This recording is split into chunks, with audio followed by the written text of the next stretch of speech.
intimidación, humillaciones, causando o tomando una ventaja de inhabilidad de otra persona para dar consentimiento y que estos hechos, pues evidentemente se constituyen como un acto criminal. Recordemos que dentro de los delitos de carácter sexual y reproductivo, el Código Orgánico Integral Penal establecen varios, como son, por ejemplo, el acoso sexual, que es uno de los más utilizados o cometidos dentro del ámbito educativo. El abuso sexual también es uno de estos casos, la violación incestuosa.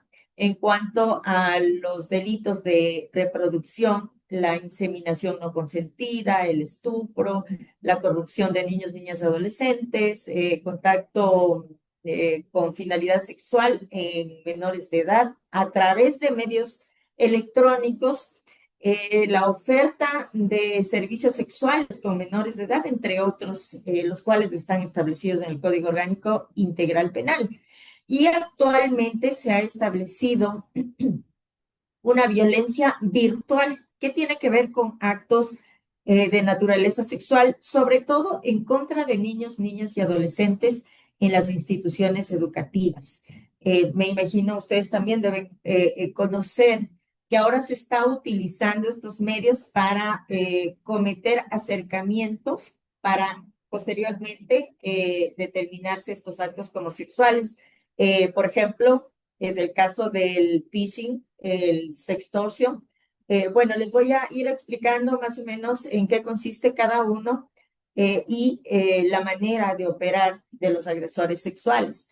El phishing, que es cuando el agresor suplanta la identidad de otra persona, en este caso de la víctima, por medios informáticos, esto con la clara intención de adquirir una información confidencial, sacar contraseñas, utilizar datos para poder obtener contraseñas de tarjetas de crédito o alguna información bancaria en especial.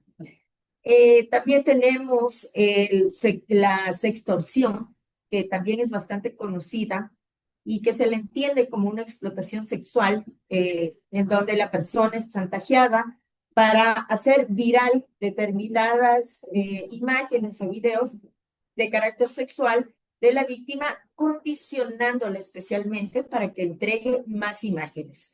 Yo no hago viral tu imagen si tú me das más imágenes para consumo a veces del mismo agresor o también a través del pedido de dineros u otros requerimientos, ¿no?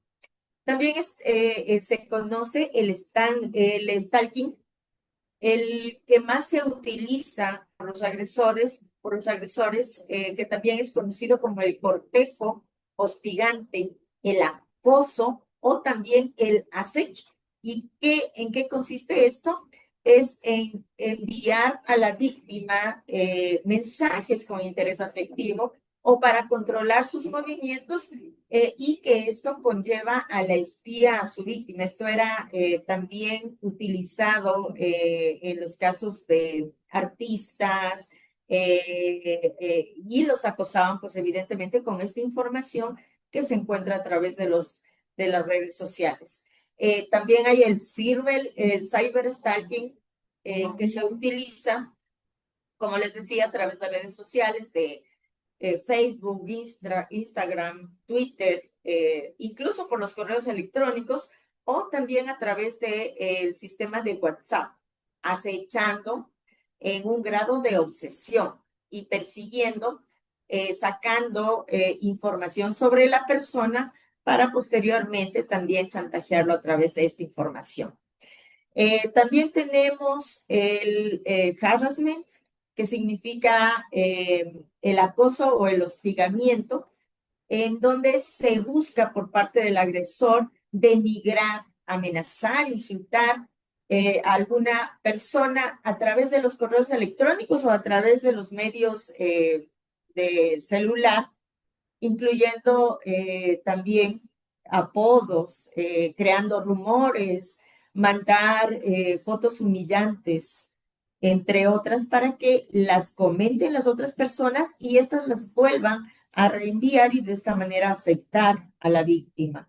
Tenemos el flamming, el sexting, el hacking, entre otras que ahorita no se me viene todas a la cabeza, pero que tienen que ver con el compartimento de imágenes íntimas y en algunos casos incluso mantienen actos sexuales, que si bien es cierto, no existe tocamiento porque se lo hace a través del Internet, pero también se vulneran derechos, sobre todo en niños, niñas y adolescentes.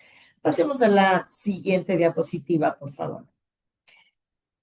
Dentro de lo que corresponde a la tipología, el artículo 158 de lo que es una violencia sexual, específicamente en contra de la mujer o miembros del núcleo familiar, se establece que es una manifestación de violencia en contra, sea de la mujer dentro del núcleo familiar o de sus miembros, imponiendo de manera obligatoria a mantener relaciones sexuales o a su vez prácticas análogas como tocamientos, observaciones de actos sexuales, entre otras, y que se determina como un agravante el hecho de ser intrafamiliar, de estar dentro de este núcleo familiar y sobre todo de niños, niñas, adolescentes, personas adultas y personas con discapacidad, perdón.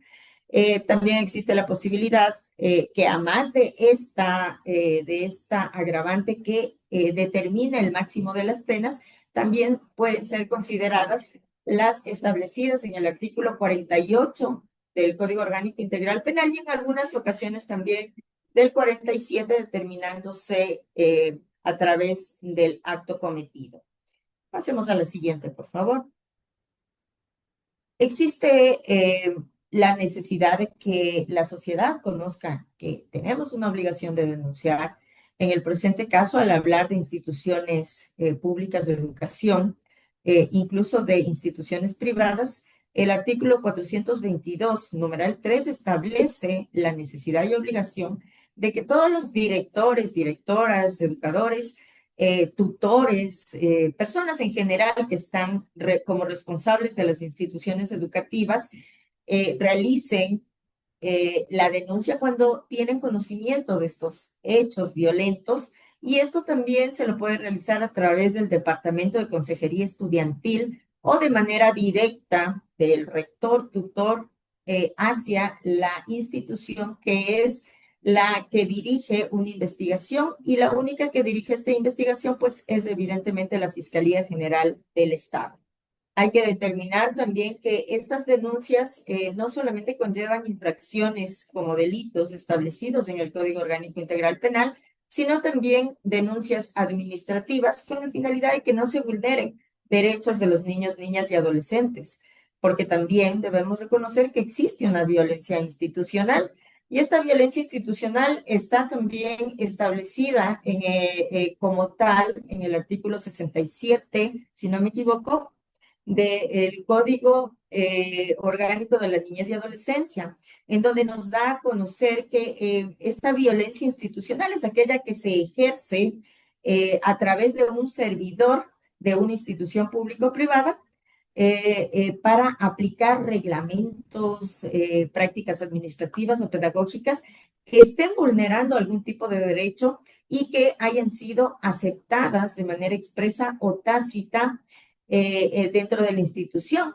Y aquí, pues, el responsable, evidentemente, es la autoridad, quien no ha adoptado medidas para cambiar estos hechos que se están vulnerando al resto de personas que está dentro del ámbito educativo y no ha hecho nada por sancionarlo tampoco, ni mucho menos por remediarlo. Y dentro de esto también sería uno de los responsables, pues, el representante de la institución en el caso. Pasemos a la siguiente diapositiva, por favor. Existe dentro de las instituciones educativas la utilización de los protocolos y rutas de actuaciones frente a situaciones de violencia detectadas o cometidas en el sistema educativo. Tengo conocimiento que ya existe la tercera edición de este tipo de documentación que necesariamente deben cumplirlo cada uno de las personas que conforman este conglomerado, esta institución, y trata la violencia no solamente sexual, sino también física, psicológica, sea por omisión, negligencia e incluso virtual. Y dentro de estas actividades virtuales, es las que ya les mencionaba anteriormente, utilizaciones de redes y a través del Internet. Dentro de estos protocolos se hace conocer que se determina la violencia sexual en los espacios como hechos que se consideran producidos dentro de una relación asimétrica de poder, en este caso, o también por cuestiones de la edad entre la persona agresora y el niño, niña o adolescente, en donde, faltando a los códigos de ética de cada institución, pues procede a realizar actos de explotación sexual en este caso, incluso por la inexperiencia o la inmadurez de la víctima. Son niños que no tienen un desarrollo psicosexual, tienen una confianza hacia su docente, una inocencia. Y estos pues son aprovechados por los agresores para satisfacer su sexualidad. También se ha determinado dentro de estos protocolos que estos actos sexuales no generalmente se producen en un solo momento, sino que son actitudes que van progresivamente para transgredir contra de los niños, niñas y adolescentes y finalmente, pues, a través del ejercicio de este poder, cometer el ilícito. Dentro de varios documentos en los que se ha basado para la creación de estos protocolos y rutas, se ha establecido inicialmente la Convención sobre Derechos del Niño, el Código Orgánico Integral Penal, la Constitución de la República. También se ha utilizado la Declaración sobre la Eliminación de la Violencia contra la Mujer, la Convención de la Eliminación de todas las formas de discriminación contra la mujer, que todos conocemos, es la llamada CEDAW, la Convención Interamericana para Prevenir, Sancionar y Erradicar la Violencia contra la Mujer, la también muy conocida Belén do Pará, la Convención sobre los Derechos del Niño, la Declaración Universal de los Derechos Humanos, entre otras declaraciones y tratados internacionales, documentos internacionales, de los cuales se ha ido recabando lo principal para poder crear este protocolo y rutas de actuación.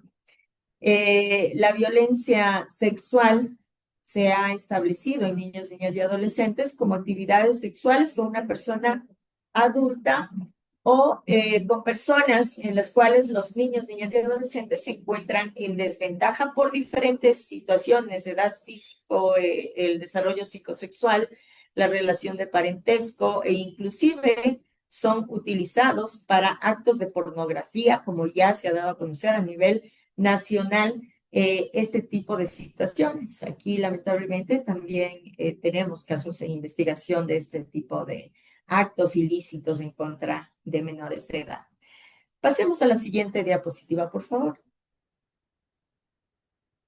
Aquí voy a mencionarles que dentro del ámbito educativo se pueden presentar diversas maneras de actos inapropiados para poder realizar y cometer el ilícito, e incluso amenazar con expulsar, chantajear con notas, determinar diferentes actos de naturaleza sexual a cambio de. Y recordando este tipo de actuaciones, existe un antecedente que es el caso de Paola Guzmán Albarracín versus Ecuador, que deben conocerlo todos ustedes. Vamos a recordarlo y a saber por qué ahora existe este protocolo y rutas de actuación. Justamente gracias a este caso, el Estado, la Comisión Interamericana de Derechos Humanos y la Corte Interamericana de Derechos Humanos sentenció a Ecuador como culpable de agresiones que se suscitaron en contra de esta adolescente Paola Guzmán Albarracín y mandó a que se realice este tipo de actuaciones para evitar una repetición. Este caso fue un caso judicial en me parece que fue como en el 2002, si mal no recuerdo, en diciembre, en donde Paola Guzmán Albarracín se suicidó, terminó con su vida porque había sido agredida sexualmente por el vicerrector del colegio en donde estudiaba, quien era una persona que además tenía 65 años y quien le habría agredido sexualmente luego de acosarla a través de la propuesta de que le iba a ayudar en dos materias que ella estaba mal, siempre y cuando él salga a una cita. Posteriormente, se subieron de tono estas agresiones, la obligó a que le tocara sus órganos genitales y finalmente la violó dejándola embarazada. Pero eso no era todo, sino que también fue agredida por el médico de la institución, toda vez que esta persona, el vicerrector, le había mencionado que tenía que hacerse un legrado o un aborto, acude hasta el médico y el médico también intenta agredirla sexualmente. Posteriormente, ella, después de pasar todos estos acosos y agresiones sexuales, se dirige en el transporte escolar y les cuenta a sus amiguitas que ella había ingerido en ese tiempo fósforo blanco para suicidarse. Llegan hasta el lugar, en este caso la institución, la llevan a enfermería, sin embargo, no le realizan ninguna verificación, no llaman a sus padres, no la llevan al hospital. Posteriormente, una de sus amiguitas le pide a otra amiguita llamar a su madre, quien llega hasta la institución y finalmente la madre la lleva al hospital. Lamentablemente fallece después de un día de llegar a este lugar y encuentran en su mochila dos cartas, una dirigida a la madre y otra dirigida a Spin, que era la persona agresora. Eh, Se inicia un proceso penal. Este tipo huye porque le dan una imputación pidiendo una prisión preventiva. Inicialmente la niega el juez, pero posteriormente la madre retoma las acciones, incluso solicitando daños y perjuicios, un daño moral ante la instigación del suicidio de su hija. Y finalmente la jueza ordena su prisión, pero la persona pues se da a la fuga. Más o menos en el 2004 se le declara como participante del delito de incitación al suicidio. Al siguiente año es sentenciado con una indemnización de $25,000, la cual evidentemente pues al estar oído no la paga porque permanece prófugo, pero en el año 2006, el CEPAM, que hasta ahora existe, de el Guayas, específicamente de la ciudad de Guayaquil, y el Centro de Derechos de Reproducción, presentan una petición en la que alegan la responsabilidad internacional del Ecuador en perjuicio, y es así como en el 2008, si no me equivoco, pasa esta demanda hacia la Comisión Interamericana de Derechos Humanos. Esta Comisión Interamericana siempre realiza un análisis para posteriormente pasarla a la Corte Internacional, en donde se establece que efectivamente la persona que era menor de edad, que había sido agredida sexualmente, eh, fue víctima no solamente por parte de estas personas, sino también del Estado. Y la comisión concluye que Paola, además de ser víctima sexual de estas dos personas, también constituyó un factor determinante la inacción del Estado para que ella se suicide. Posteriormente pide la realización de reparaciones materiales y morales hacia la familia, como compensaciones económicas, tratamientos psicológicos a la madre y los miembros de su familia.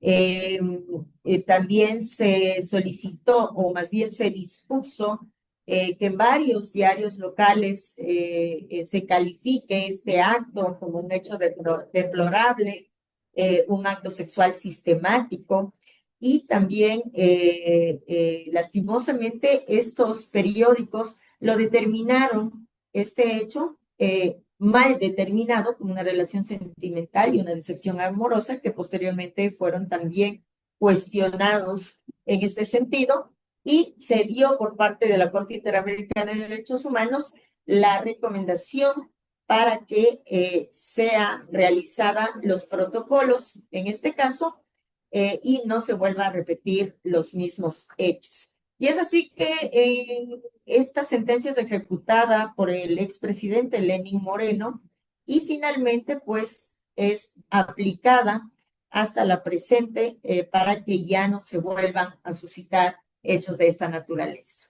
¿Sí? Este es más o menos un resumen de lo que sucedió y del por qué estamos hoy actuando con este tipo de preocupaciones que no eran visibles anteriormente, pero que ahora ya las estamos peleando con la finalidad de prevenir estos hechos de violencia. Pasemos a la siguiente diapositiva, por favor. Eh, Dentro de las investigaciones y dentro de el análisis que se debe realizar para establecer que estos hechos existen, debemos determinar elementos centrales dentro de los lugares de adaptación, en este caso dentro del Ministerio de Educación, instituciones educativas. Siempre se van a producir relaciones asimétricas, es decir, en cuanto a la edad y al poder, existe la desventaja y es por eso que esta inexperiencia incluso de los niños, niñas y adolescentes les hace ponerse disponibles, confiables, con la inocencia y el miedo para que las otras personas, pues evidentemente cometan las infracciones. Las decisiones de los menores son mermadas y el docente ocupa y permite esta circunstancia para cometer el hecho ilícito. Pasemos a la siguiente, por favor. La omisión de la denuncia está establecida en el artículo 277, ya lo hemos mencionado, tiene una pena sancionadora de 15 a 30 días, a más de la acción administrativa que es la de del cargo a la persona representante del lugar, en este caso de la unidad educativa, o también el tutor o tutora que no informó de los hechos. Pasemos a la siguiente, por favor. Bueno, aquí siempre estamos impulsando a las instituciones educativas a que den a conocer los protocolos y también den a conocer a través de los medios necesarios e idóneos toda la información para que no se quede en impunidad y que nosotros podamos realizar nuestro trabajo a cabalidad, que es una investigación profunda, y finalmente continuamos con una sentencia, con una reparación integral. Dentro de estas denuncias es importante establecer que es necesario que debe contener detalles de día, hora, lugar de los hechos, circunstancias, datos personales de la víctima, del victimario, a fin de obtener de primera mano datos relevantes para la investigación. Pasemos a la siguiente, por favor. Acerca de estos temas, bueno, no voy a profundizar mucho, ustedes los conocen también de una manera bastante profunda. El artículo 166 que habla acerca de hechos de violencia sexual. Tenemos, en este caso, el acoso sexual, en donde tenemos tres parámetros, ¿no? Que nos indica este artículo, que es la primera circunstancia que existe una relación de poder que puede ser el ministro de culto con su feligrés, el profesional de la educación con el alumno o el profesional de la salud con el paciente, y que esta persona le provea ciertos requerimientos de carácter sexual, así como también la amenaza de que vaya conllevando una consecuencia. Por ejemplo, el profesor le dice a la persona, a la alumna, si no tienes relaciones sexuales conmigo, pues te hago perder el año o te pongo una mala nota, y se considera como un acoso sexual. La siguiente diapositiva, por favor. Dentro de lo que se establece el artículo 170, nos habla del abuso sexual, que es el cometimiento de actos de naturaleza sexual en contra de la voluntad, en contra de sí misma o de otras personas, es decir, el tocamiento de sus órganos genitales o el hecho de que la obliguen o lo obliguen a tocar los genitales de la persona agresora o de una tercera sin que exista la penetración de acceso carnal. La siguiente, por favor. Ya todos conocemos que es una violación. El artículo 171 pues nos establece que es la introducción total o parcial del miembro viril vía oral, anal o vaginal o de otros objetos, dedos, vía anal o vaginal. Tenemos tres circunstancias. Cuando la víctima se halle privada de la razón, del sentido o es una persona discapacitada. La segunda, cuando se use violencia, amenaza o intimidación y la tercera cuando sea menor de 14 años. Dentro de este tipo de situaciones también hemos tenido, por lo menos acá en Cotopaxi, hechos de violaciones que se cometen dentro de las instituciones educativas, especialmente en los sectores clandestinos, como es su característica, dentro de los baños de las instituciones, que en su gran mayoría son entre pares o entre adultos, adolescentes, contra niños de la misma institución educativa y que evidentemente se han dado a conocer posteriormente. La siguiente diapositiva, por favor. Dentro de las agravantes también encontramos el hecho de que estos acontecimientos, estos ilícitos, se cometan dentro de establecimientos públicos o privados, tales como son los centros de salud, educación u otros similares, como nos establece este tipo de agravante. La siguiente diapositiva, por favor. Todos conocemos lo que es un hecho flagrante y creo que todos, absolutamente todos, hemos estado en una audiencia para establecer las circunstancias de las flagrancias. Y siempre yo doy a conocer una experiencia que nos llamó mucho la atención a Fiscalía y de la cual consideramos que este tipo de conocimientos deben también dirigirse hacia los docentes y personal de educación. Y les voy a comentar un caso que se dio aquí en Cotopaxi, en donde la niña de X institución educativa llega muy despeinada, con su ropita muy desarreglada y tenía una mancha en su faldita de sangre.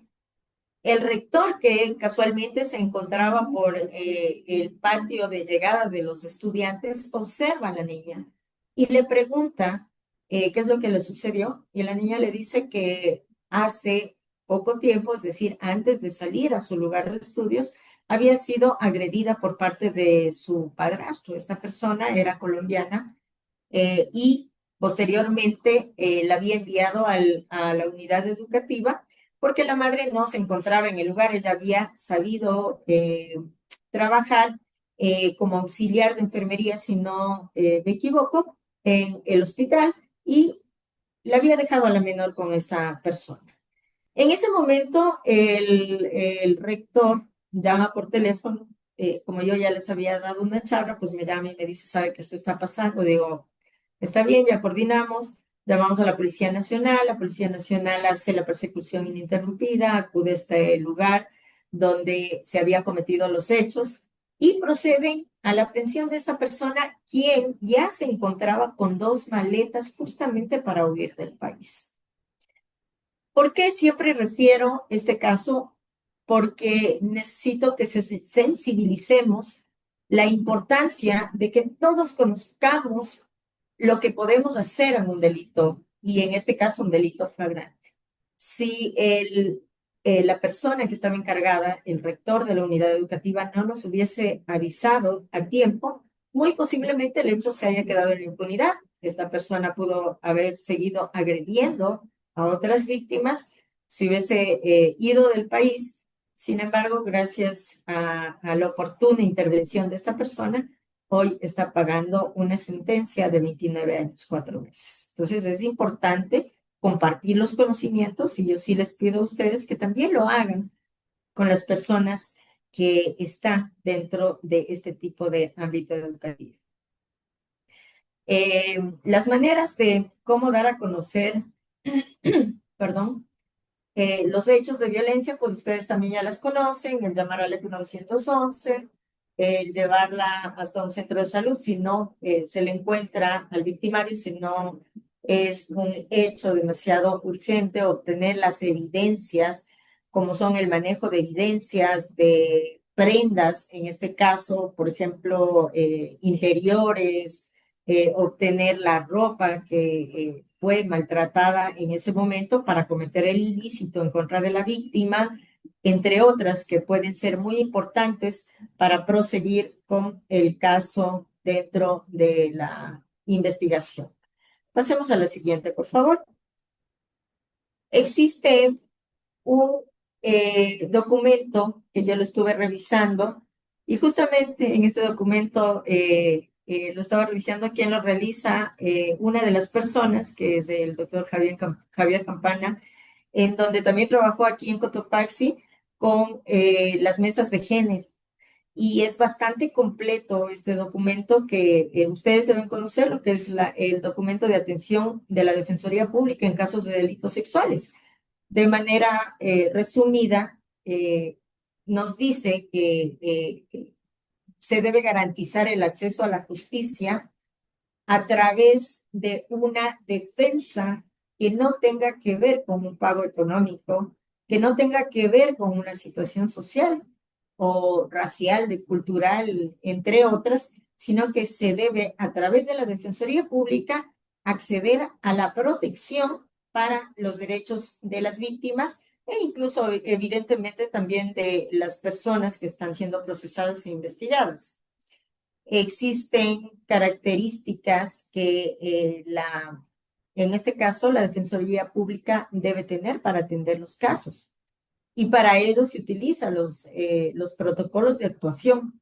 Entre estas características se establece que se debe tener una empatía, es decir, una capacidad de identificarse con la víctima, compartir sus sentimientos, y no con ello quiero decir que tenemos que hacernos parte ya personal de la víctima. Eh, para nada tenemos que ser siempre objetivos, pero tenemos que entender lo que la víctima está sintiendo y cómo quisiéramos nosotros que nos atiendan en el caso de que estuviéramos en ese lugar. Eso se determinaría como empatía. También nos habla de la escucha activa, esta escucha activa que es una técnica especialmente utilizada por los psicólogos, pero que también nosotros la podemos utilizar, que es una técnica de comunicación que implica prestar una atención plena y genuina a la víctima, a lo que ella está diciendo, a lo que ella está relatando, a lo que ella está contándonos, que evidentemente es incómodo para ella porque está hablando de un hecho privado, ¿sí? Y que esto debe ser entendido por el defensor público no solamente a nivel verbal, sino también a nivel no verbal, es decir, observar las manifestaciones físicas que demuestra la víctima o las personas con las que toman contacto. Otra de las características también es el respeto a un proceso que se está tomando con la víctima y a las decisiones que ella tiene. Es decir, debemos, como defensores públicos, reconocer, aceptando la forma en que la víctima va a proceder dentro de esta investigación, la toma de sus decisiones, el hecho de decidir participar o no participar, sin que nosotros podamos interferir en lo absoluto con juzgamientos, con análisis de juicios de valor, ni nada por el estilo. Son decisiones que incluso el artículo 11 del Código Orgánico Integral Penal está predominando como un derecho de la víctima. Evidentemente, Fiscalía siempre va a solicitar, y siempre nosotros tenemos una buena coordinación aquí en Cotopaxi, solicitar, tratar de explicar de una buena manera a la víctima para que ella participe, realizar todas las diligencias y finalmente nosotros poder proseguir con la causa ya sin la necesidad de que la víctima vuelva a participar en el hecho. Pasemos a la siguiente, por favor. Eh, es importante nunca revictimizar a la víctima. La revictimización o la llamada también victimización secundaria, debemos evitarla al máximo. No debemos hacer que la víctima experimente el sufrimiento nuevamente tras el incidente inicial. No hacerle declarar a la víctima de hechos que ella ya contó. Y recordemos también por así decirlo, las restricciones que tenemos como instituciones públicas, especialmente la Fiscalía General del Estado. Y no con esto quiero decir que no cumple con su rol, por supuesto que lo cumple, pero sí se restringe un poco para poder realizar todas las diligencias en un solo momento y que la víctima no tenga que estar viniendo en diferentes fechas. Nosotros hemos tratado de aplicar aquí, sobre todo en Cotopaxi, una particularidad que lo hemos hecho muy pocas ocasiones porque no hemos tenido esta posibilidad de tomar el testimonio anticipado conjuntamente con el médico legista, con la psicóloga y también con el trabajador social, quienes se encuentran en la cámara de Gesell y pueden observar para no volver a preguntar a la víctima acerca de los hechos. Ellos ya van a observar lo que se está mencionando en ese momento y lo único que tendrán que hacer es sus informes, aplicar la metodología, las baterías de test necesarias y finalmente emitir este informe sin revictimizar. Lamentablemente, acá solamente tenemos un perito de entorno social, un perito de valoración psicológica que nos limita bastante para hacer aquello, ¿no? Eh, Establecer un espacio seguro y de confianza, es decir, un espacio privado. Sabemos que tenemos también limitaciones en cuanto a la infraestructura de nuestros lugares de trabajo, pero debemos adecuar, mantener una proporción de espacio seguro, confiable, para que la víctima pueda expresarse de manera emocional y obviamente privada, porque ella no va a querer que todo el mundo escuche lo que le sucedió. También no debemos realizar juicios de valor, juzgar a la víctima. Y eso es lo que en ocasiones sucede. Y lo primero que siempre llamamos la atención es que a veces cuando tomamos contacto con la víctima, algunos funcionarios le dicen, pero ¿por qué salió en la noche? ¿Pero por qué estaba vestida así? ¿Pero por qué no tomó precaución? ¿O por qué no gritó en el momento en que usted consideraba que se encontraba en peligro?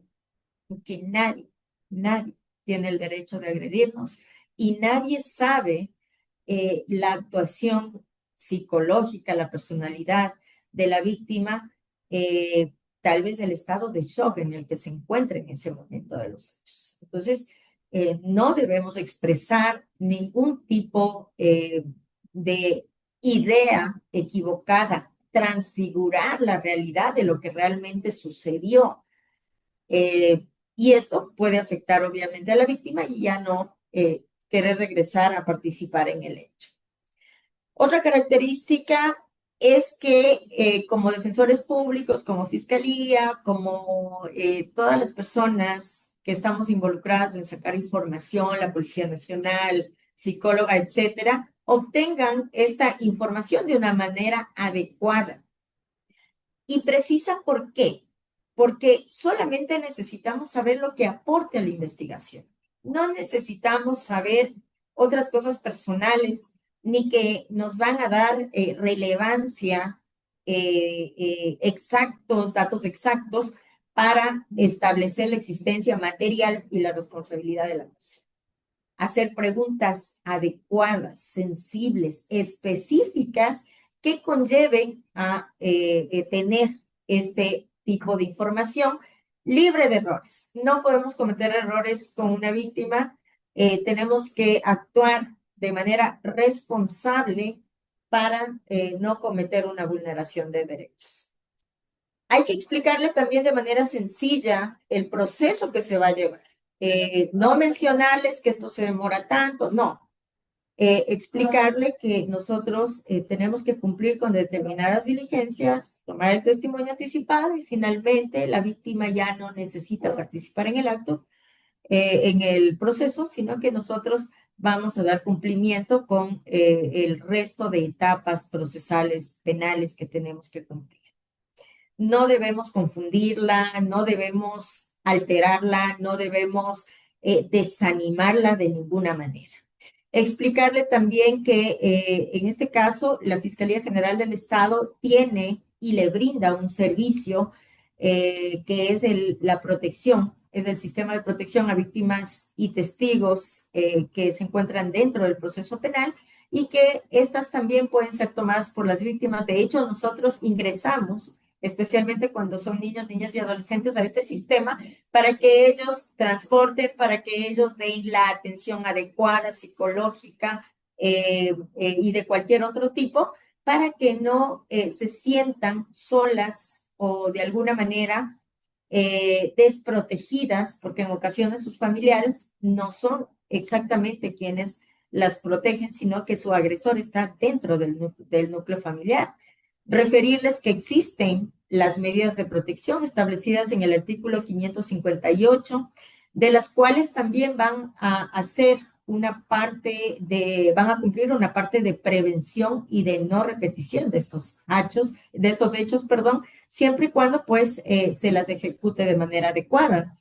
Mencionarles además, y aquí se cumple excelentemente bien la colaboración entre las instituciones, especialmente entre los abogados, defensores públicos de las víctimas con la Fiscalía General del Estado.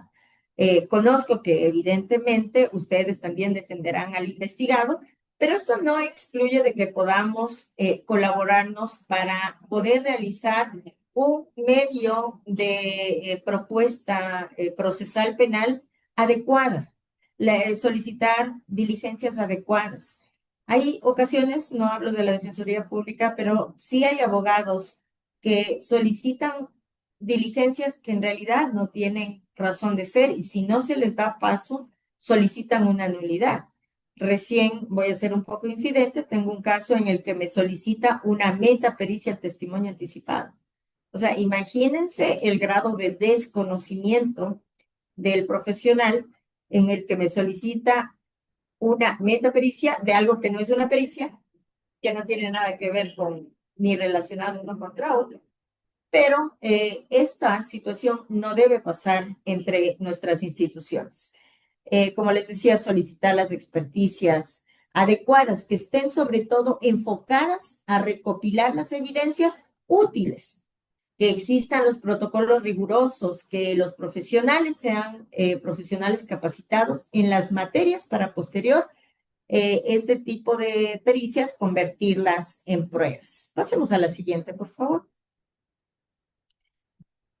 Eh, También tenemos la solicitud en la solicitud y actuaciones de diligencias, el testimonio anticipado. Y para aquello considero que la Defensoría Pública, sobre todo quienes están patrocinando a las víctimas, deben darles una preparación emocional a la víctima, una asesoría legal, una guía.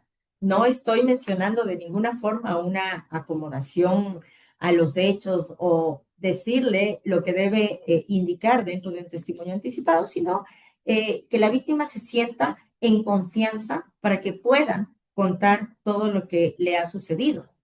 Esto constituye una prueba anticipada, evidentemente, y al ser una etapa en la que se puede tomar incluso en la investigación previa, esta utilización de testimonio anticipado únicamente es valorada en una etapa de juicio.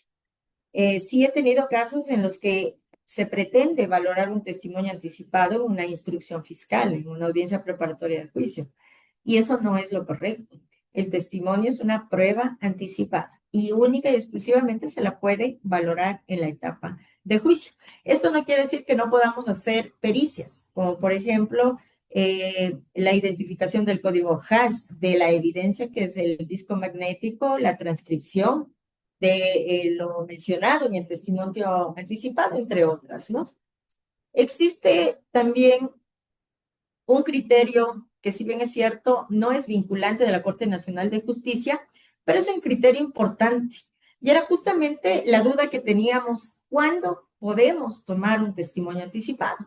Y recordarán que antes solamente se tomaba estos testimonios anticipados dentro de una etapa procesal penal de instrucción fiscal y posterior, y no en una investigación previa, pero se hizo un análisis jurídico que la víctima no puede esperar hasta este momento, eh, de pronto porque no se obtuvieron los medios, todavía elementos necesarios para formular cargos, y es por aquello que la Corte Nacional estableció que este testimonio también puede ser tomado en una fase preprocesal penal de investigación previa, siempre cuidando de lo que se establece en la Constitución, en el Código Orgánico Integral Penal, de cumplir con los principios de inmediación y de contradicción para el efecto.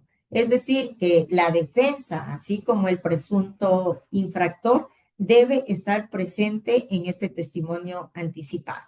Ahora yo tuve un caso en el que se dio varias llamadas, sin embargo el presunto agresor no acudía al testimonio anticipado, y son eh, artimañas utilizadas por determinados abogados para que no se dé esta diligencia. Y también existe un criterio en el cual, si la persona agresora está notificada luego de realizar lo necesario para que él esté presente en el testimonio, si no lo está, pero está su defensor, se puede tomar este testimonio, y ya lo hemos hecho y lo hemos aplicado aquí en Cotopaxi. Respecto del examen médico legal, en este caso ginecológico o proctológico, si es que es necesario en la mujer o el hombre, este procedimiento se realiza justamente para evaluar y documentar lesiones, hallazgos en los genitales de una persona por causa de violencia sexual o de género. Y no necesariamente puede ser en casos de violación, también puede ser en casos de abuso sexual, en donde se determina el tocamiento, el rozamiento de, puede ser las manos o de otro órgano genital, que también nos pueden servir para la prosecución de la causa. La valoración psicológica, que a mi criterio es muy importante, necesaria, indispensable, en donde se evalúan y se determina el hecho y el daño psicológico que se cometió en la víctima, y que necesariamente tiene que decirnos la perito si es que este daño psicológico tiene y está relacionado con el hecho denunciado, y esa sería una prueba fundamental también como elemento de prueba. La pericia psiquiátrica, en este caso, es para evaluar el estado mental, para determinar la realidad en la que vive, y que el evento no sea considerado como un evento tal vez imaginario. Perdón.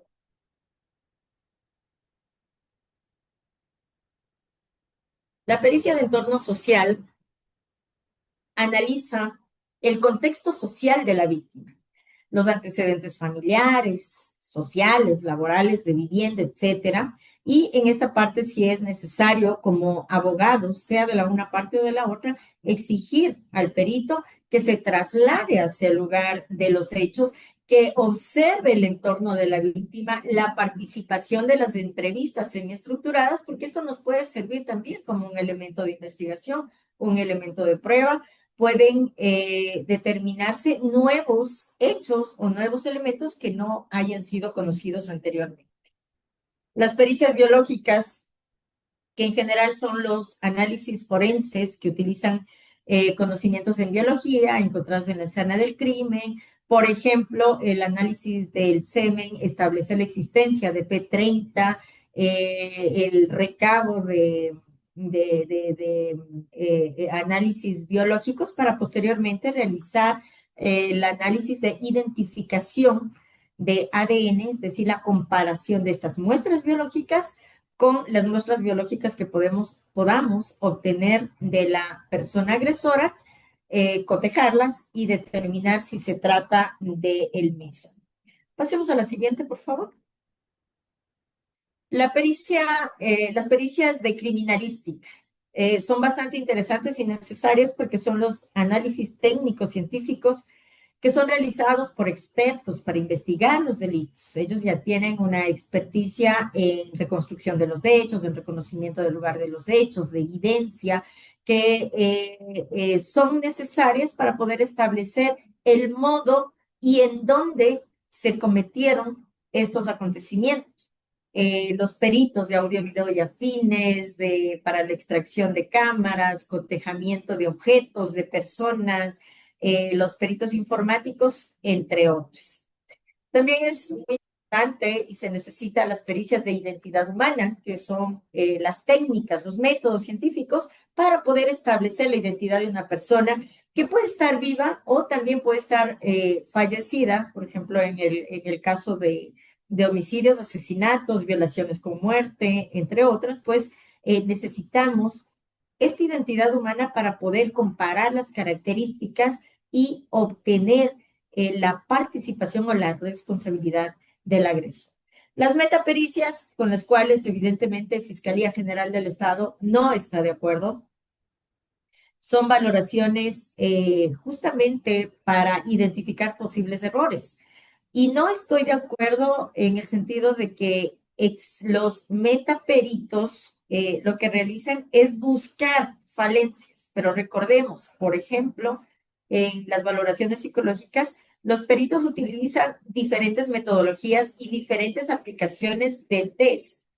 Y no quiere decir que la diferenciación, porque aquí en el Ecuador no tenemos test ecuatorianos, sino que utilizamos de otros países, que esta diferenciación de utilización de test sea un error para poder establecer una conclusión. Entonces, las metapericias, conozco que en Fiscalía General del Estado no se las está realizando, pero existen peritos externos que sí lo realizan. Y si nos solicitan, evidentemente, pues tenemos que hacerlo.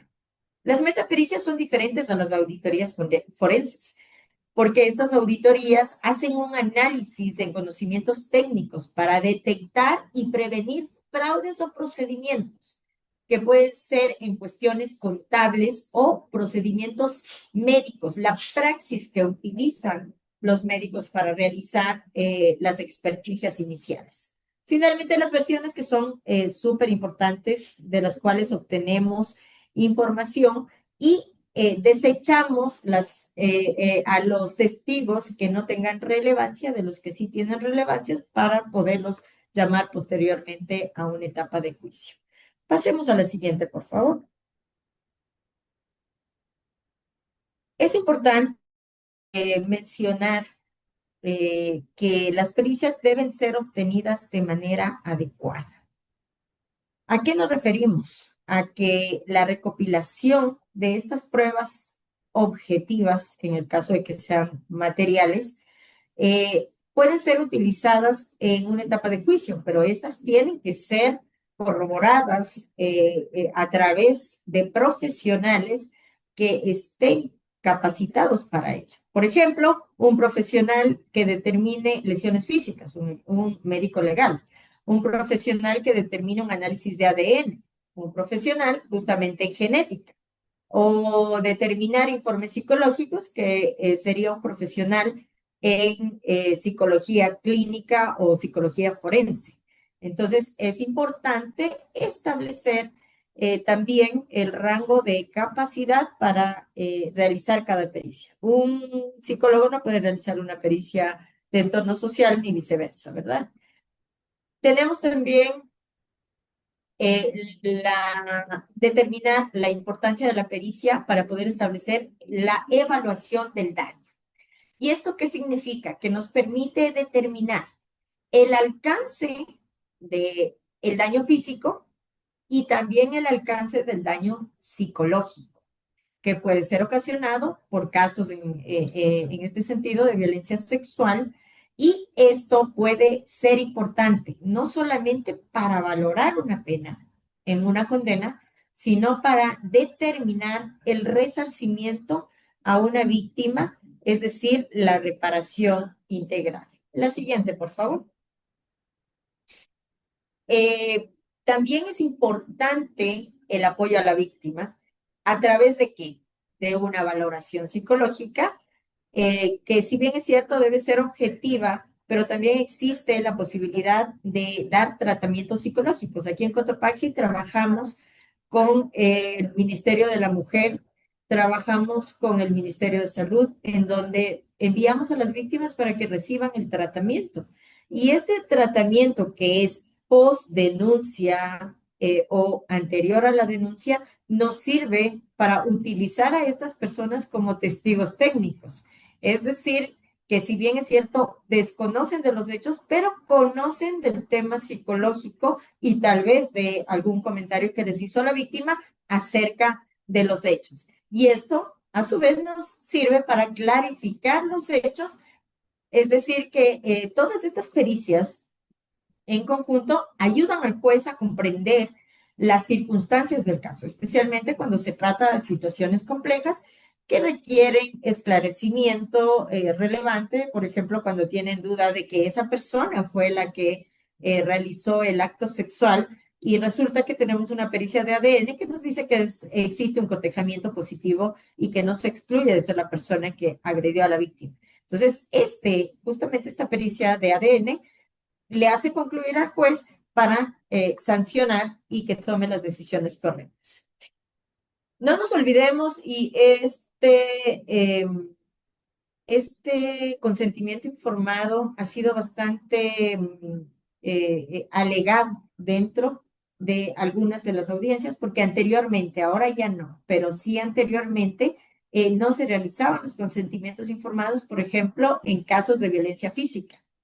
Y eso no era lo correcto. Es fundamental, necesario, obligatorio obtener el consentimiento informado de la víctima para realizar cualquier pericia física, médico-legal, entorno social, valoración psicológica, para que se involucre eh, dentro de lo que va a decidir decir en esa pericia o de lo que se va a hacer. Y esto se determinará, pues, su idoneidad en el testimonio del perito o en la evaluación de la pericia.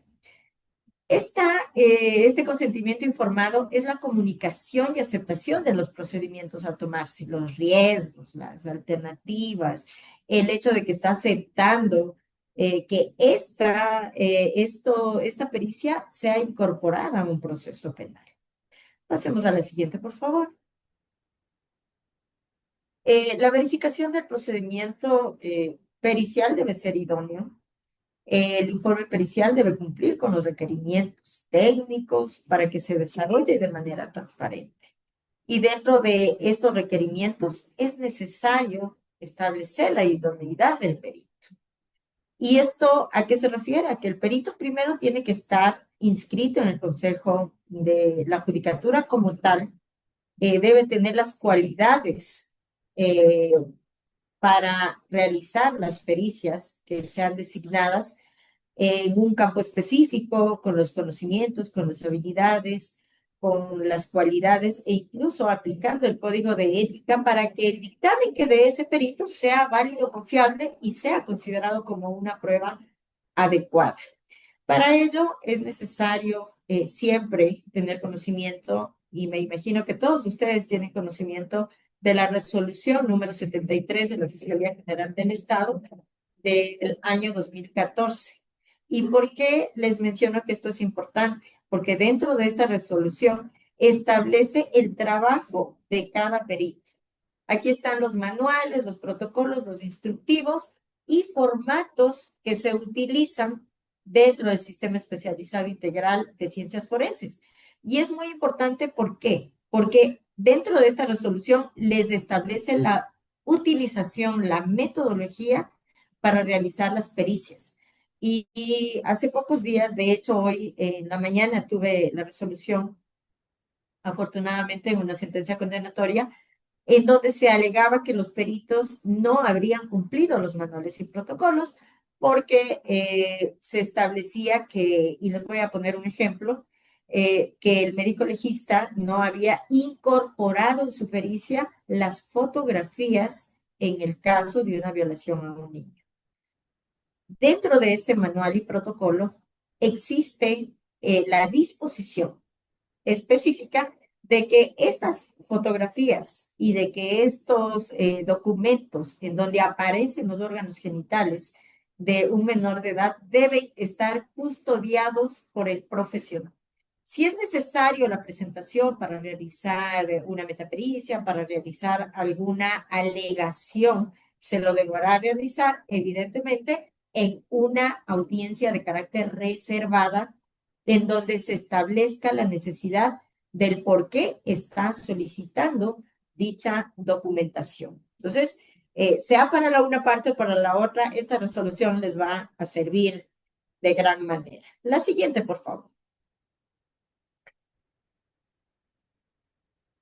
Finalmente, vamos a hablar un poco de lo que es el testimonio anticipado. Y en esto sí debe ser de conocimiento de ustedes la importancia que tiene el testimonio anticipado en casos de violencia de naturaleza sexual, sobre todo. Y este testimonio tiene que abarcar tres requerimientos que están establecidos y que ustedes más que nadie lo conocen, deben ser cumplidos para poder establecer la participación y la materialidad del delito. La primera característica que es la ausencia de incredibilidad subjetiva. ¿Qué significa esto? Que la persona víctima no tenga una relación negativa hacia su victimario. Es decir, que no tenga motivos espurios, que no tenga resentimientos, que no tenga enemistad, como en el nivel como para llevar a la víctima a declarar falsamente en su contra. Y para ello es necesario establecer, a más del testimonio anticipado, relacionarlo con la valoración psicológica. Dentro de la valoración psicológica, cuando ustedes pidan estas pericias, nunca se olviden de solicitar la búsqueda, dentro de las hipótesis que utiliza el psicólogo, la búsqueda de móviles de enemistad. Una posible relación de odio, una posible relación controversial, una posible relación de enemistad, como para que el relato se torne en no creíble. Entonces, cuando el psicólogo establece que no existe estos móviles, de hecho son cercanos, de hecho eran amigos, de hecho eran parte del núcleo familiar, ahí se genera la certeza en su relato. Un segundo punto es la verosimilitud de los hechos, es decir, la existencia del hecho. ¿Cómo podemos probarlo? Con la declaración lógica y también con la corroboración periférica. Si yo hablo en mi testimonio que fui agredida sexualmente el día 5 de enero en las calles de Antonia Bell y General Maldonado, cuando bajaba por la calle, dos personas me capturaron, la una me tomó de los brazos, mientras la otra le bajaba los pantalones y procedieron a agredir. Y ese mismo relato lo dice a todos los peritos, porque lamentablemente a veces tiene que referir alguna parte de ese relato a otros peritos, y se corrobora con el examen médico legal, en donde dice que efectivamente la persona está agredida físicamente y también existe un desgarro o algún tipo de manipulación en sus órganos genitales. Entonces estamos dando la verosimilitud del hecho, es decir, al hecho se lo analiza en contexto con las pericias, con los testigos y con la prueba documental. Este relato tiene que ser coherente, tiene que ser necesariamente determinada la existencia tal cual dice la víctima.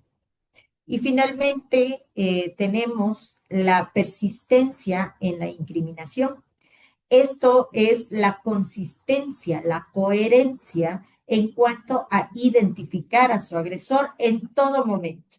No siempre lo identificamos, pero sí existen pericias en las cuales se puede determinar que se trata de la misma persona. Si son personas que nunca tuvieron relación con la víctima, se puede hacer un identikit, se puede hacer una identificación humana a través de la cámara de Gesell y determinar pues que se trata del mismo agresor. Pero en el momento en que indique que era alto, por ejemplo, que era alto y posteriormente indique que era bajo, que era gordo y luego diga que era flaco o que era su primo, luego indique que era su tío, pues se rompería uno de los tres requisitos para determinar que el testimonio no tiene ambigüedades, perdón, ni contradicciones. Es necesario siempre cuidar de que todos los hechos y relatos, perdón, sean coherentes y estables, tanto en cantidad como en consistencia y credibilidad de los hechos que se habrían relatado. Considero que es lo principal que ustedes necesitan para poder de alguna manera aportar, porque todos debemos poner un granito eh, en estos casos para que la sociedad, para poder servir, para poder dar nuestro corazón en nuestro trabajo. Solamente les pido que cada vez que ustedes tengan un caso de violencia sexual o de violencia en contra de niños, niñas o adolescentes y en general hechos de violencia en contra de la mujer, incluso de los hombres, puedan ser empáticos, puedan amar a su institución como para decirle voy a entregar lo mejor de mí para poder sacar adelante el caso, que se haga justicia, que no se cometa impunidades y sobre todo apliquemos el código de ética. No utilicemos artimañas, no utilicemos ningún tipo de argumentaciones ilógicas, que lo único que se puede determinar con aquello es la falta de profesionalismo y de prolijidad. Yo agradezco mucho la atención de todos ustedes. Si tienen alguna pregunta que pueda absolverlas, con todo gusto estamos aquí para aprender un poquito de mí y aprender mucho de ustedes también, que están en una gran labor. Muchísimas gracias y estoy a la hora. Muchísimas gracias, doctora. De esta manera damos paso a las preguntas recibidas o si desean también pueden hacer uso de la plataforma alzando la mano virtual disponible en la plataforma Zoom. En este sentido, vamos a dar lectura, doctora, para que nos pueda absolver con las preguntas que hemos recibido. Iniciaremos con una pregunta que se nos ha hecho llegar por interno, la cual menciona, desde su experiencia como fiscal experta en violencia sexual contra niños, niñas y adolescentes, ¿cuáles considera que son las buenas prácticas que deberían aplicar los defensores públicos en estos casos?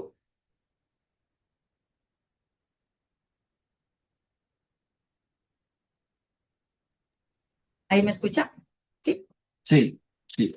Bueno, yo tengo bastante aprecio por la Defensoría Pública. De hecho, sobre todo desde que estoy en esta provincia, hemos llegado a tener una conexión, sobre todo con los defensores de víctimas, y no digo que no con los demás de investigados, pero una de las buenas prácticas es realizar las acciones bajo el parámetro de ética y de coordinación con la Fiscalía General del Estado, porque somos los dos entes que vamos a defender un caso y sobre todo ser objetivos. No digo que sean insensibles, no digo que realicen las actuaciones de una manera personal, sino más bien objetiva. Si tenemos y creemos en la víctima, si tenemos los elementos suficientes, actuemos conjuntamente y lo más importante y que siempre he solicitado, apóyennos porque ustedes también pueden hacernos requerimientos. No esperen que solamente la Fiscalía de Oficio tengan la necesidad de solicitar diligencias. Ustedes están más en contacto con la víctima. No quisiera que en ningún caso se conozcan la víctima con la Defensoría Pública en el momento de la audiencia. Eso nunca puede ser. Y una de las prácticas positivas es que trabajemos de corazón y trabajemos con la víctima. No esperen a que la víctima las busque. También nosotros tenemos medios a través de Fiscalía también de ponerles en contacto y trabajar en un solo equipo. Gracias. La siguiente pregunta, el panel nos menciona a Velasco Paredes Gladys Jacqueline. Buenos días. ¿Cómo se deben manejar las denuncias falsas sin deslegitimar a quienes sí han vivido violencia?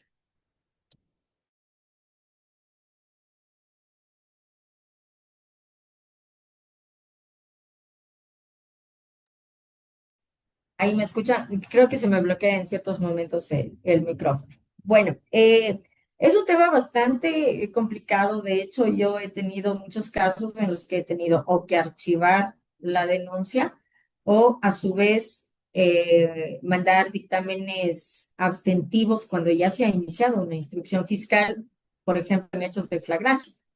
Y voy a comentarles uno rapidísimo en el que la víctima se sube a un bus, indica que ha sido violada por el conductor porque ya se bajaron todos, ella siguió con el conductor, llamó a la policía, le cogieron detenido al conductor, se hizo el ADN y resulta que ella únicamente había dicho eso para salvarle a la persona que realmente le agredió, que era su enamorado porque tenía 13 o 12 años de edad, no recuerdo muy bien eh, la edad. Como fiscalía, yo suelo realizar acercamientos con la víctima en el sentido de poder establecer la sinceridad. No soy psicóloga, pero me gusta mucho estudiar psicología. De hecho, he seguido algunos diplomados en psicología, perfilación, victimología y también detección de engaño. No digo que soy una experta porque no soy psicóloga, pero sí es necesario que tanto Fiscalía como Defensoría Pública se prepare en este ambiente, en este ámbito, en esta, por así decirlo, en esta rama, para poder establecer con mayor seguridad una defensa y también para poder tomar alternativas de cómo guiar a la víctima o de cómo abordar a la víctima para que nos diga la realidad de los hechos. Existe, pero una de estas maneras justamente es trabajar con una psicóloga a más de fiscalía para la determinación y corroboración con los demás elementos y también advertir a la víctima, hablarle de una manera muy sutil, de una manera muy adecuada, que el hecho de que las víctimas se acerquen y digan algo que no es correcto, también puede tener sus consecuencias. Entonces, la aplicación de la psicología, un poco de estudios, de práctica en todo momento y la utilización de las palabras correctas para ello. Muchas gracias. Seguimos con la siguiente consulta. En el chat nos mencionan Lauro Vinicio Pogo Takuri nos pregunta, pero si procede esa pericia para que un perito realice el análisis del testimonio anticipado, veracidad del testimonio.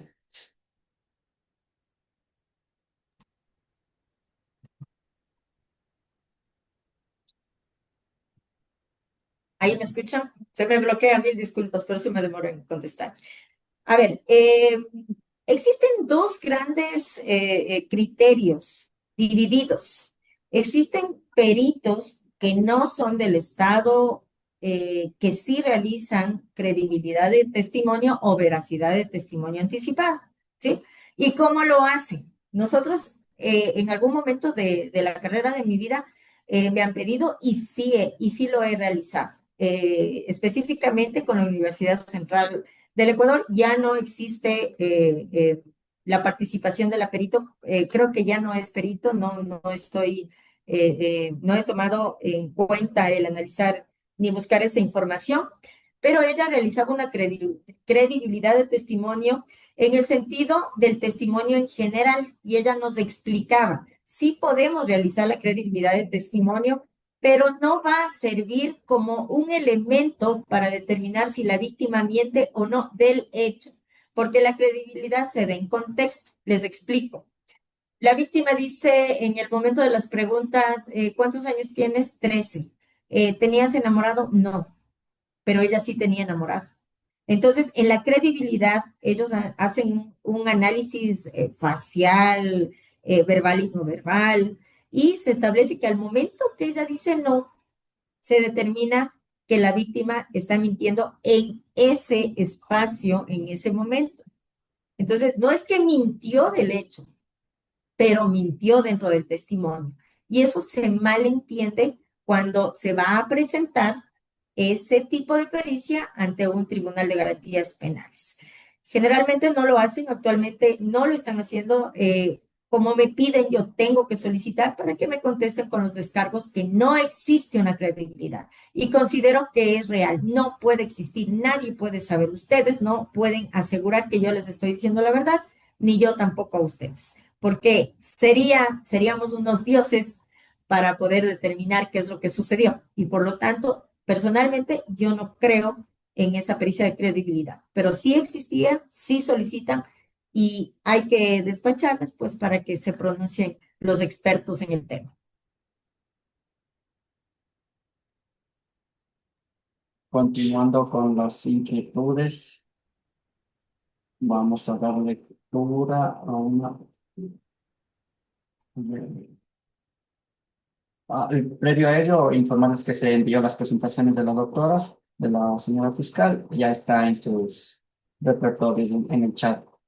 Además de ello, Milton López Cañizares es la persona que había solicitado aquellas las diapositivas con su permiso, doctora, se procedió a remitir a todos los participantes. También William Giovanni nos consulta cuál es su criterio sobre la metapericia en los testimonios anticipados de la víctima. Ya.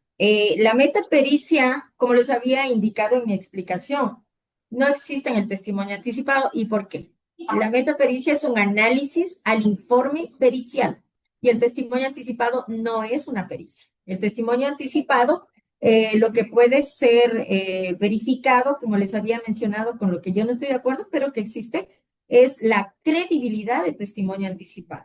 La metapericia en el testimonio no existe esa diligencia. Lo que sí pueden hacer es una metapericia para una valoración psicológica, para un entorno social, para un examen médico legal, pero los que realizan la metapericia deben necesariamente y obligatoriamente tener o igualdad de estudios, estar en la misma rama o superiores. En tal virtud, considero que no existe esa metapericia. Muchísimas gracias. Continuando, recordarles de que ya se les envió el registro de asistencia, el formulario de Google Drive. Deben inscribirse ahí, llenar todos los datos para que se pueda emitir su certificado correspondiente. Continuando, nos menciona Gladys Chimborazo Navarrete, excelente capacitación, gracias doctor, una felicitación para usted. Leonela Basantes nos menciona cuál es el principal obstáculo sistémico que usted identifica para que la justicia no solo sancione, sino que también logre la reparación integral y efectiva de la víctima, evitando que el proceso se limite a un mero cumplimiento formal del debido proceso. Entonces, ustedes logran escuchar, acaba del alcalde de Yucuti, no sé si verás conectar en otro lugar para que me puedan escuchar. Se estaba interrumpiendo un poquito el audio, pero sí le estábamos escuchando, pero a rato se interrumpía un poco el audio. Les decía que ahorita acaba de llegar un grupo de personas apoyando a... Nuevamente se le interrumpió el audio, doctora.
Doctora Maricela, no sé si se reactiva su audio para poder contestar la pregunta que nos mencionaba.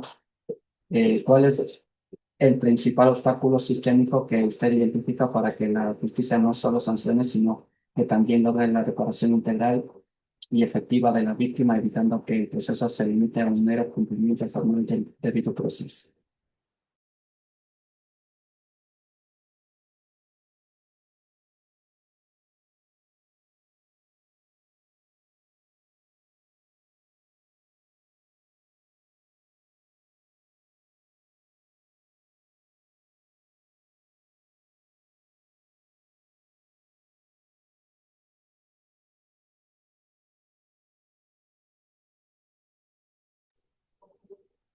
La señora fiscal nos acaba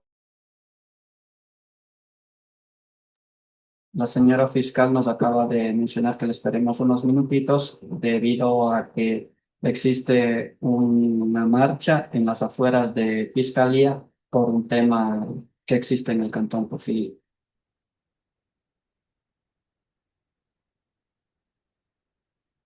Esperemos unos minutitos, por favor, para continuar con la capacitación y las consultas, y también tenemos eh, una mano virtual levantada para continuar aquello. Le repito, mi doctora, la última consulta para que estemos activos en aquello. Nos mencionaba cuál es el principal obstáculo sistémico que usted identifica para que la justicia no solo sancione, sino que también logre la reparación integral y efectiva de la víctima, evitando que el proceso se limite a un mero cumplimiento formal del debido proceso.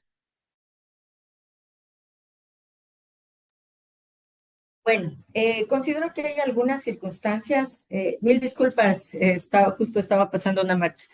Hay algunas circunstancias que no tanto impiden, pero sí nos perjudican para poder solicitar una reparación integral, que considero en ocasiones es muy injusta.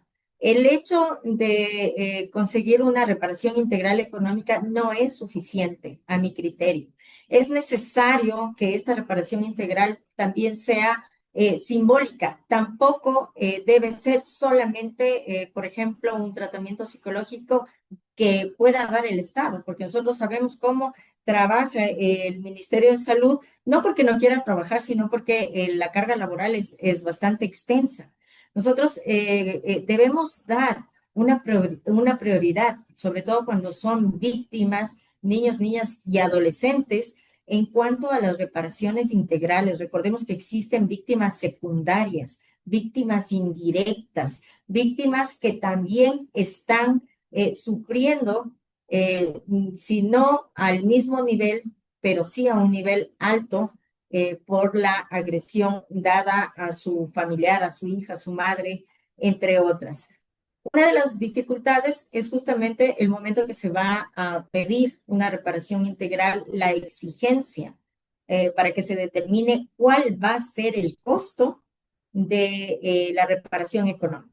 Considero que eso no debe existir. La víctima no se va a preocupar por sacar proformas, por irse a lugares caros para que les den facturas, entre otras cosas. Considero que debe ver la imposibilidad de las actividades normales que debe o que por ello dejó de realizar la víctima. Entonces, sí existen complicaciones y también la falta de comparecencia de la víctima en cuanto a poder establecer un daño diferente al que siempre se da, es decir, a más de lo físico, psicológico, que ha dañado en la víctima, también la parte social. ¿Qué es lo que perdió? Perdió el año, perdió el trabajo, perdió muchas otras cosas justamente por este acto. Entonces sí existe, para mi criterio, mucha falencia en ese sentido. Muchas gracias, doctora. Continuando con la sala, tenemos la intervención del doctor Pablo Costa Sosa, quien tiene una pregunta, tiene levantada la mano virtual. Doctor, por favor. Muchas gracias. Buenos días con todos. Doctora, felicitándole la exposición, es muy muy interesante y muy constructiva. A mí han llegado algunos casos y tengo una duda. ¿Cómo se da el tratamiento cuando la violencia en la educación se da entre pares, entre alumnos? Usted citó al principio el tema del celular. Hay un caso muy fuerte que me hicieron una consulta en el sentido de que un muchacho le pidió el celular a su amigo que le dijo, quiero llamar pues, a mis papás, o sea, le dijo, préstame un ratito, quiero hacer una llamada, pero de ese celular se hizo un tema de acoso y se mandó mensajes. Claro, él ni siquiera se percató, sino hasta después de la denuncia de los padres de la menor que recibió de la compañera que recibió este tipo de acoso. ¿Cómo intervenir en esa parte? Eh, no solo en el aspecto legal entre pares, sino también como autoridades, porque llega a un punto donde se tuvo que hacer las pericias, pero también hay la duda donde eh, dice, sí, se ocupó tu celular, ¿cómo saber también que él no utilizó ese celular cuando dijeron que se lo prestó? Entonces es un caso muy singular el que me consultaron y me quedé con esta duda en estos pares. Muchas gracias, doctora. Gracias, doctor. Sí, es una pregunta bastante interesante y que de hecho no es tan escasos, no se dan tan escasamente esos casos. Aquí tenemos algunos en la provincia de Cotopaxi, no específicamente así, ¿no? Pero que toman celulares, a veces salen a educación física, los chicos no tienen el patrón de seguridad, cogen, empiezan a enviar incluso fotografías. En algunos casos no se puede determinar quién es la persona porque evidentemente no hay cámaras, no existe testigos y no se puede determinar que efectivamente es otra persona, pero considero que en ese tipo de casos primero debemos determinar si existen verbos rectores para poder establecer una tipología en algún delito, por ejemplo, violación a la intimidad, distribución, qué sé yo, si es que existieron alguna fotografía de carácter íntimo, también sería otro tipo de delito que está dentro del catálogo de agresiones sexuales en contra de la libertad sexual, entre otras. Y finalmente, considero que para poder establecer si es que fue o no fue la persona, que es una situación muy subjetiva, es a través de una valoración psicológica a la persona que está manifestando que prácticamente fue víctima de la utilización de su teléfono celular, en donde también se determinan rasgos de personalidad, se determina la aplicación de baterías de test de confiabilidad, de credibilidad, que sí existen a través del, bueno, no soy psicóloga, pero existen algunos test y también de la persona a quien ella está acusando que usó su teléfono celular. A través de esto, que como les digo es una parte muy subjetiva, como profesionales del derecho, debemos determinar a través de medios periciales, pero es la única alternativa, porque si están en el mismo lugar, si están en el mismo momento, eh, es muy difícil establecer que ambas personas hayan utilizado ese celular con este direccionamiento. Ahora, el actuar entre pares es un poco complicado en el sentido de poder establecer. Yo tuve un caso de dos niños de 14 años de edad que mantuvieron relación, de menos de 14 años de edad que mantuvieron relaciones sexuales. ¿Quién violó, hablando jurídicamente, a quién? Si los dos eran menores de 14 años. ¿Qué se hace en esos casos? Pues la única alternativa que conjuntamente con la función judicial y fiscalía tomamos es que se emitan medidas de protección a favor de los dos. También que dentro de esas medidas de protección se dé un tratamiento psicológico, una guía no solamente para ellos, sino para sus padres y meterse a fondo de qué es lo que sucedió para que cometan estos actos. Entonces, hay situaciones en las que Fiscalía y Judicatura con Defensoría Pública legalmente es muy difícil de probar. Y ustedes saben, el indubio pro reo, siempre va a haber una situación en caso de duda para que no pueda llegar a una sentencia. Pero se debe trabajar más en el sentido de tratar de controlar este tipo de actuaciones para que no se vuelvan a repetir. Pero es un caso sui generis que es complicado comprobar. Muchas gracias, doctora. Tenemos también dos manos levantadas. La primera es de Luis Alfredo Enríquez Ureña, a quien le damos la palabra. Gracias. Buenos días, doctora. Buenos días con todos. De la Defensoría Pública de El Oro les saluda Luis Alfredo Enríquez, felicitándole primeramente por su excelente ponencia. A ver, el tema, estamos hablando de violencia sexual en el ámbito educativo. Cuando el caso lo conoce un docente y los directivos del establecimiento educativo tienen la prolijidad de poner en conocimiento en forma inmediata a Fiscalía, se facilita para evitar la revictimización. Usted bien lo indicó, de que se va a obtener en un testimonio anticipado y de esa manera cuidamos de no revictimizar con esta prueba anticipada. Ahora, este proceso penal no impide, no obsta que se inicie también el proceso administrativo correspondiente.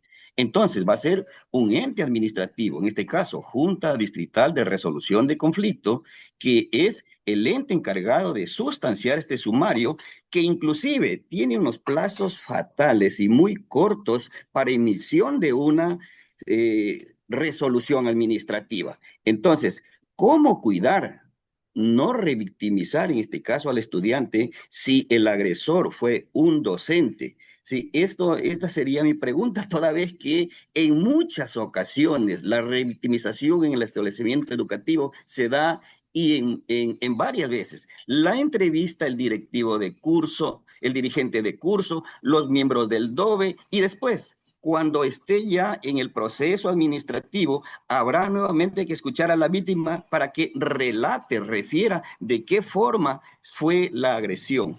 Esa es mi pregunta en concreto. ¿Cómo cuidar o cómo evitar la revictimización al estudiante en este caso, si el agresor es su docente? Sí, sí. Esa es la pregunta. Muchísimas gracias. Es una pregunta bastante importante y que de hecho no es que quiero salir en contra de ninguna institución, pero lamentablemente tenemos conocimiento del escaso conocimiento, valga la redundancia, de los procesos legales que se toman, en este caso, por parte de las autoridades del Ministerio de Educación. Hemos tenido casos en los que incluso las autoridades, rector, vicerrector o cualquier otro personal del DS confronta a la víctima con su victimario. ¿Qué es lo que nos sucede ahí? Que evidentemente al existir la presencia del victimario, la víctima ya se retracta de contar los hechos o simplemente no quiere seguir aportando con la investigación. Y eso es fatal, eso es revictimizante, eso es vulnerar un derecho, es volver a cometer un hecho atentatorio en contra de la víctima. También se ha establecido medios conciliatorios, los cuales no existen en casos de violencia sexual, tratando de que se ponga en premisa de que si le cambian a la víctima a otro curso, ya no va a tener el mismo problema. Ahí está cometiendo un grave delito, una omisión, que está sancionado evidentemente por el Código Orgánico Integral Penal, si no me equivoco, el artículo 277, por no referir el hecho a la institución pertinente, que en este caso sería la Fiscalía General del Estado, de manera inmediata. ¿Cómo solucionar estos hechos con el trabajo que estamos realizando acá? Me imagino que en algunas de las provincias también se está utilizando medios de capacitación interinstitucional. ¿Qué quiere decir esto? Yo como Fiscalía General del Estado acudo a las diferentes instituciones o a través del DESE para dar conocimiento de los procedimientos legales que se toman en Fiscalía. El Ministerio de Salud acude para sensibilizar. La Defensoría Pública acude para que conozcan acerca de la defensa, acerca de los procedimientos, entre otros, y así vamos educando a las diferentes instituciones conforme los espacios que ocupamos cada uno de nosotros. Esa considero que sería una de las mejores alternativas para cuidar este tipo de actuaciones. Otra alternativa que yo lo he tomado de manera muy personal es llamar a rendir versión cuando tengo conocimiento de estos casos y de alguna manera llamar la atención a través de esta versión para que se den cuenta de que el mal llamado colaboración o cuerpo, se me fue ahorita la palabra, que se protegen entre ellos, es una vulneración de derechos no solamente a la víctima, sino también al Estado, porque están restringiendo la posibilidad de proseguir una causa que muy posiblemente llegue a una sentencia. Entonces, ¿cuál es la mejor opción? La educación, el llamado de atención, la sanción y obviamente el hecho administrativo de ninguna manera limita al hecho penal, la emisión de medidas de protección de manera oportuna en el mismo momento en que la institución sabe y conoce de un acto de violencia, sea verdadero o no, no están ellos para juzgar, deben retirar al agresor del lugar donde se encuentra laborando para proteger a la víctima. Esa es su obligación, entre otras medidas que se pueden tomar. Muchas gracias, doctora. Continuando dando lectura rápidamente, Hernán Espinosa felicita por su capacitación y solicita de que se envíe, lo cual ya se hizo, el material. Además de ello, Silvia Roseli Correa indica su ponencia es muy clara y didáctica, estimada doctora Marisela, con ejemplos reales. Gracias por tan magnífica ponencia. César Abdón Malo nos menciona en cuanto al principio de inmediación, si una persona investigada no es ubicable, nunca se le pudo notificar en persona sobre el inicio de una investigación, no se podría receptar el testimonio anticipado de la víctima, pues de esa manera no se cumple el principio descrito. ¿Qué opina? Justamente es lo que le decía, existe una resolución en donde dan un criterio que no es vinculante, ¿sí? Pero que debe estar cumpliendo con los diferentes estándares de inmediación y de contradicción. Si la persona investigada, porque no está notificada ni siquiera con investigación previa, no acude a un testimonio anticipado, evidentemente estaríamos vulnerando un derecho que la Constitución protege a las personas que también son investigados, porque de hecho son circunstancias que nosotros no podamos llevarla a cabo porque el testimonio anticipado es una parte de la audiencia de juzgamiento pequeñito y nunca van a escuchar que en la audiencia de juzgamiento no esté el procesado.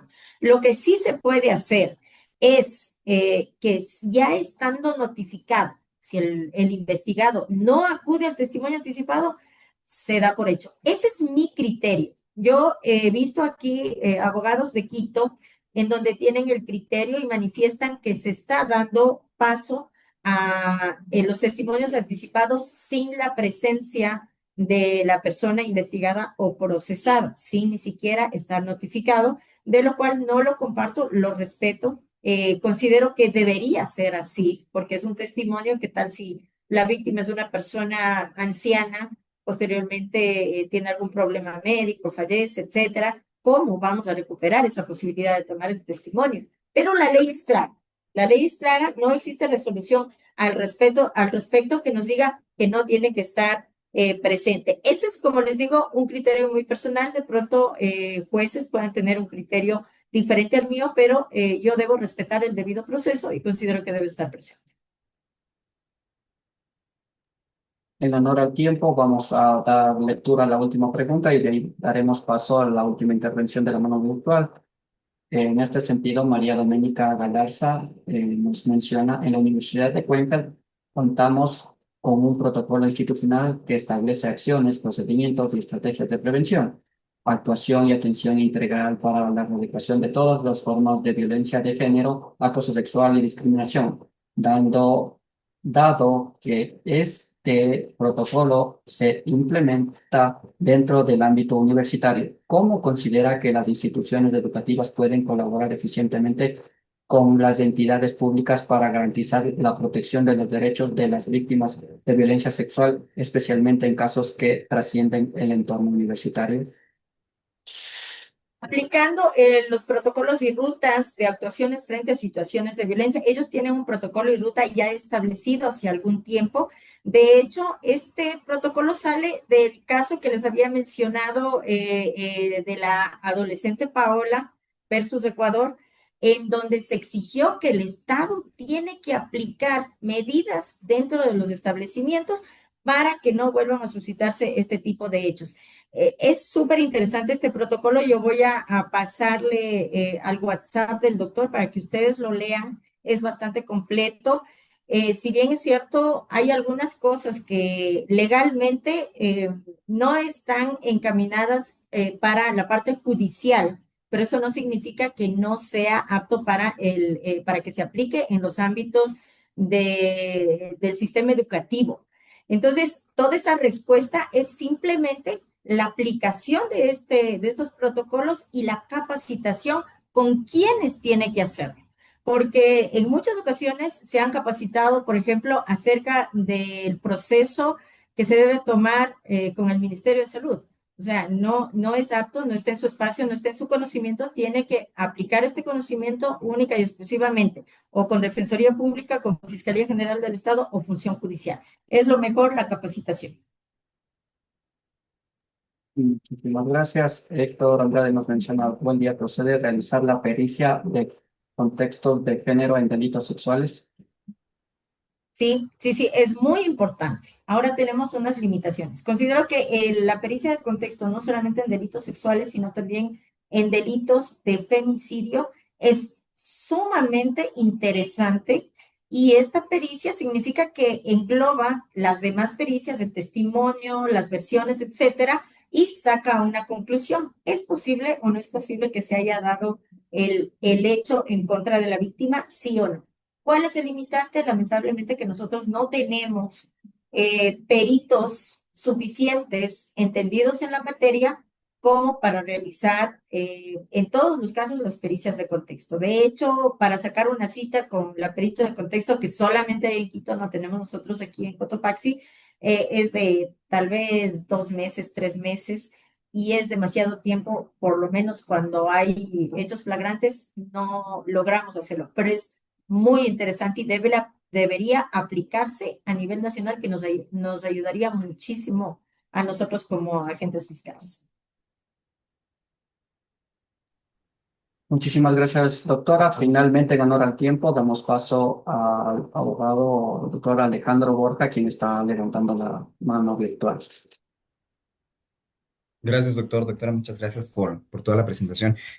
Un poquito como antecedentes, sí quiero mencionar que justamente desde nuestra experiencia, tanto en el consultorio como en experiencia particular, llevado varios casos relacionados justamente a presuntos delitos sexuales. Y claro, algo que tengo que mencionar es que existe como este universo de normas, ¿verdad?, que van a estar chocando, porque por un lado, claro, tenemos las normas del COIP que usted muy bien las ha explicado, ¿verdad? Es decir, en materia penal concretamente, cómo se va el proceso y más cuestiones.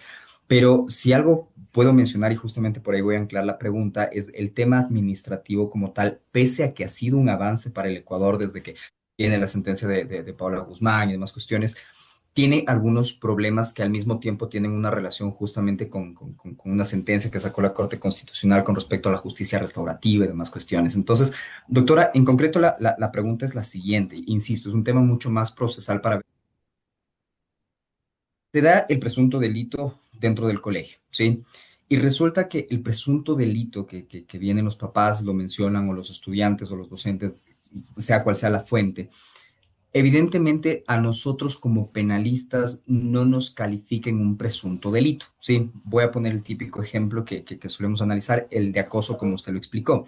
Pero claro, normalmente para padres de familia, para propios estudiantes, dice, ok, ¿sabe qué? Esta persona está acosándome, pero al ver los elementos justamente que están dentro del tipo, los verbos rectores, para mí como abogado no hay delito, ¿sí? Entonces, y el sujeto activo, digamos, puede ser cualquier persona que esté dentro del contexto educativo.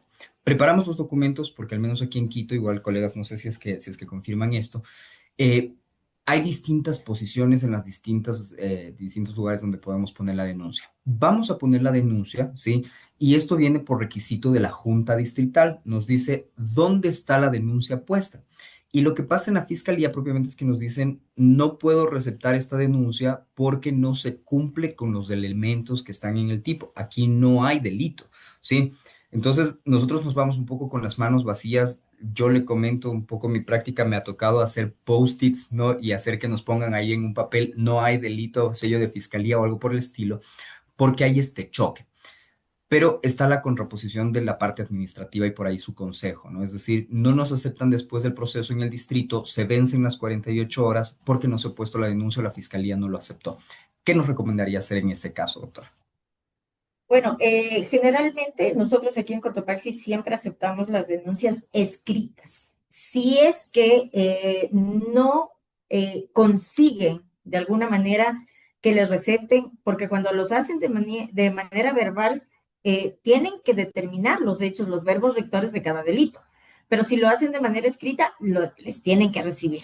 Y el fiscal que le toque la causa tendrá que determinar si existe o no existe un delito. ¿Qué han logrado con eso? No vayan a contar a nadie que yo les conté que la fiscalía pida medidas de protección, ¿sí? Y así se vaya al archivo esa investigación por no considerarse delito. Las medidas de protección, evidentemente, siguen vigentes hasta que se las deshaga como se las hizo, a través del juez y de las circunstancias suscitadas. Esa, por un lado, cuando sea un hecho realmente que sean necesarias estas medidas de protección.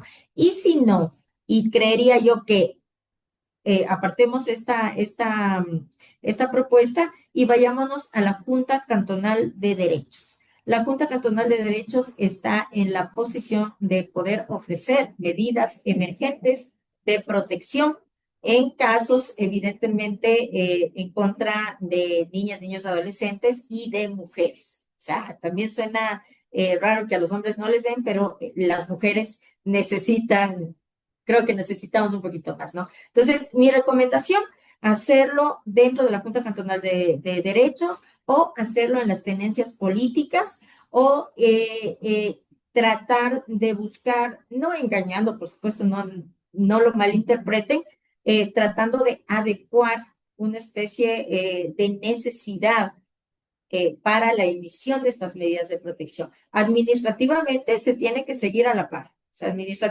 administrativamente no significa que no va a ser sancionado. Por supuesto, si no es delito, es un hecho sancionable administrativamente. Y lo primero que tienen que hacer es retirar a la persona de su víctima y iniciar un sumario administrativo para que sea sancionado de manera administrativa. Entonces, eso es lo que yo les recomendaría. Muchísimas gracias. Está subsanada la consulta de Alejandro Borja, quien nos alzó la manito. En este sentido, agradecer a las autoridades presentes, a usted, doctora Marisela Llanes, como fiscal de la provincia de Cotopaxi, con quien se ha trabajado arduamente en el tema del sistema de protección integral. Qué gusto volverla a ver nuevamente. Agradecemos y que tengan un excelente resto de jornada a todos y todas. Muchísimas gracias. Muchísimas gracias. También quiero saludar a todos, al doctor Salem, al doctor Campana, a todos los que me conocen a través de este medio. Un caluroso abrazo y muchas gracias por invitarme. Ahí estamos a las órdenes.